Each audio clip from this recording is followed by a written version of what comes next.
ජිස්පිටයි වාසනාවන්ත නිරෝගිමත් දවසක් වේවා කියලා සියලු දෙනාම ඉතාමත්ම ආදරයෙන් පිළිගන්නවා ජීවමාන ජේසුස් ක්‍රිස්තුස් වහන්සේගේ ශුද්ධ උතුම් වූ බලවත් වූ නාමයෙන්.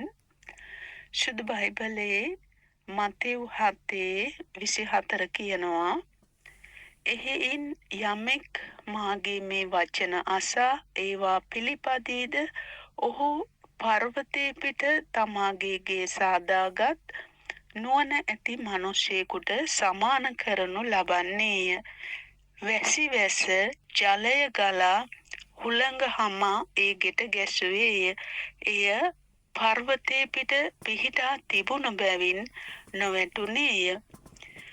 යමෙක් මාගේ මේ වචන අසා ඒවා පිළි නොපදීද ඔහු වැලි මත්තෙහි තමාගේ ගේ සාදාගත් නුවණ නැති මිනිසෙකුට සමාන කරනු ලබන්නේය.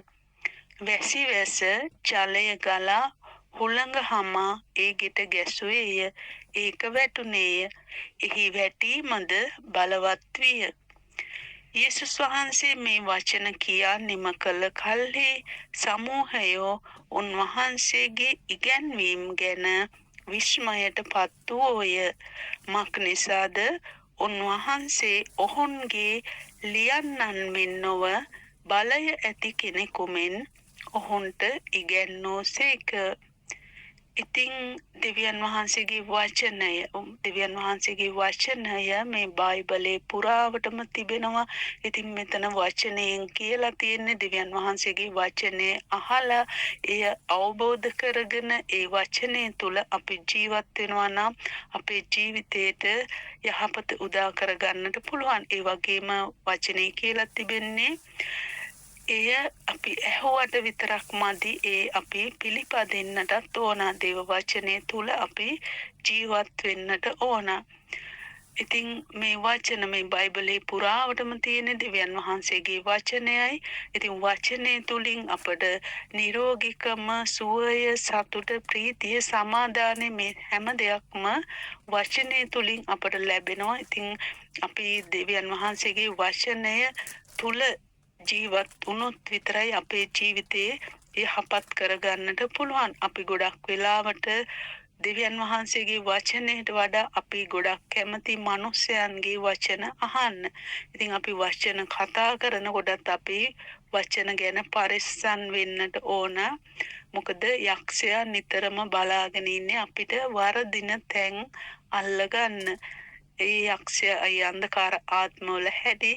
ඉතින් අපිට දැන් අපි වචන කතා කරනකොට සමහර වෙලාවට අපි පොඩි දෙයක් වැරදුනත් අර කෙන්ද කන්ද කරනවා කියලා කියන්නේ ඒ වගේ කෙන්ද කන්ද කරලා කියන්නේ ඒ වගේ දේවල් අපිට සමාජයේ සිද්ධ වෙනවා. ඒ නිසා අපි හැම දෙයක්ම වචන පිට කරනකොටත් අපි පරිස්සම් වෙන්නට ඕන. ඒ වගේම තමයි යක්ෂයා අපේ මනසට වචන දාලා අපේ මනස අවුල් කරන්න ඒ දේවල් යක්ෂයා කරනවා. ඒ අන්ධකාර ආත්මවල හැටි. ඒ නිසා අපි වචන අහනකොටත් අපි පරිස්සමෙන් අහන්නට ඕන.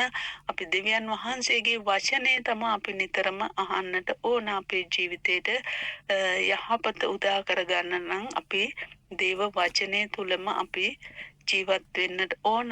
දෙවියන් වහන්සේගේ වචනේ තමයි අපේ ජීවිත සාර්ථක කරන්නේ. ඒ වගේම අපිට පුළුවන් අපේ ජීවිතේ අනාගතයට කතා කරන්න වචනේ තුලින්, අපේ ආර්ථිකයට කතා කරන්න වචනේ තුලින්. ඉතින් අපි වචනේ අවබෝධ කරගෙන ඉන්නට ඕන ඒ හැම දෙයකටම. ඉතින් මම හිතනවා ඔබ යමක් තේරුම් ගන්නට ඇති කියලා. ඉතින් හැමෝටම සුබ වාසනාවන්ත නිරෝගිමත් දවසක් වේවා කියලා ප්‍රාර්ථනා කරනවා. ජීවමාන ජේසුස් ක්‍රිස්තුස් වහන්සේගේ ශුද්ධ උතුම් බලවත් වූ නාමයෙන් ජෙස්පීට හැමෝටම සුබ දවසක්